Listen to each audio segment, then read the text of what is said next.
Afternoon బయట చూస్తే చాలా వేడిగా ఉంది. ఈరోజు టెంపరేచర్ ఎక్కువగా ఉంది అనుకున్నాను. ఈవినింగ్ 5 అలా అవుతుంది. టీ పెట్టుకొని నా డైలీ రొటీన్ ప్రకారం టీ తాగుతూ అలా విండో ఓపెన్ చేసేసరికి అసలు ఏదో స్విచ్ ఆఫ్ చేసి ఆన్ చేసినట్టుగా కంప్లీట్‌గా కూల్ అయిపోయింది బయటంతా. సో, ఆ కూల్ వెదర్ చూసి నాకు అలా ఒక వాక్‌కెళ్ళాలనిపించింది. సరే అనుకున్నదే ఆలస్యం రెడీ అయిపోయాను. వాక్కయితే స్టార్ట్ అయ్యాను.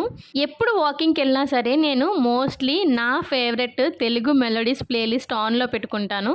నాకు స్పాటిఫై చాలా ఇష్టం. ఇండియాలో ఉన్నప్పుడు మోస్ట్‌లీ అది యూజ్ చేసేదాన్ని. బట్ యూఏఈలో స్పాటిఫైకి యాక్సెస్ లేదు. సో, చాలా మిస్ అవుతూ ఉంటాను. సో, అలా నా సాంగ్స్ వింటూ నేనలా ముందుకెళ్తూ ఉన్నాను. ఇప్పుడు నా చుట్టూ ఉన్న ప్రపంచం ఇంకా అందంగా తయారైపోయింది. మీరు కూడా చూడండి. ఆ మౌంటైన్స్ వెనకాల మేఘాలు చూడ్డానికి చాలా బావుంది. నాకైతే చాలా నచ్చేసింది.